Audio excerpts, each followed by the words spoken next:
tandur di tempat yang agak wingit. Assalamualaikum Bolo. Pagi-pagi sekitar jam 6 aku berangkat ke sawah. Soalnya sawah yang satunya ini udah mulai tanam.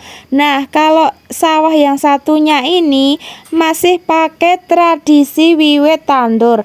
Lazimnya wiwit itu pas panen ya Bolo.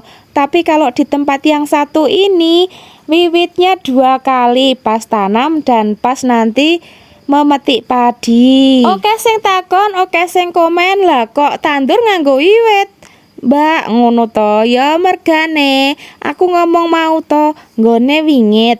Wingit ki opo? Ya bahasa Indonesiane angker.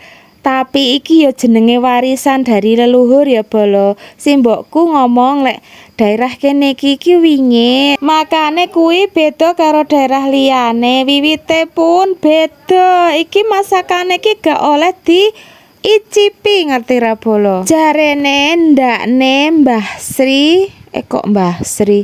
Apa? Dewi Sri ndakne komanan turahane. Sadurunge masak simbokku kudu kramas. Terus bumbu-bumbu ora oleh nggo turahan. Maksudnya yo anyare saka warung lho Bolo. Uyah, minyak, bumbu-bumbu ngono kuwi mbukake anyar. Printilane wakeh iki Bolo, yo ana kaca, sisir. Apa to kuwi? Wah, pokoke akeh Bolo. Aku ra patek mudeng pokoke iki sing garap mbokku, aku mek ngrewangi. Iki bukane ana kepercayaan khusus ya Bolo. Iki meng melanjutkan tradisi yang sudah diturun-temurunkan dari simbah-simbah dulu. Iki ya sesuk aku ya belajar Bolo ngene iki. Lek simbokku wis tuwa ngono, yo sing ngarep masak sapa lek aku ra genah. Yo aku meng selama iki mek ngrewangi, tapi besok-besoke yo aku kudu iso. Nek ngomong masalah wingit ki jane ki aku ki yo biasa wae nang sawah ki Bolo. Aku ngarit ngono yo dhewe, nang gubuk dhewe, nang sawah dhewe, tapi yo alhamdulillah gak ono apa-apa. Nek wong liya sing gak duwe sawah iki ngrasane beda. Prindang-prinding ngono kuwi, lek wis dhewe ngono jan rawani nang sawah kene iki. Ana apa wong nggone ya padang, ora ana apa-apa. Bagiku gak ana apa-apa. Ya mergone kowe sing duwe, jarine ngono.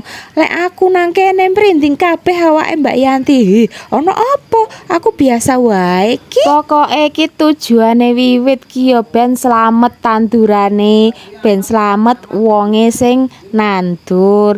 Muga-muga iki engko hasile melimpah ya Bolo. Ya wis matur nuwun Bolo. Matur nuwun sing wis mengikutiku dari awal sampai akhir. Assalamualaikum. Sukses selalu neng FB Pro. Ben ra apa-apa. Ayo. Ngopi lo guys, ngopi di kopian. Ini ada yang biru, ada yang Ternyata iki Gila. peteng nang kene.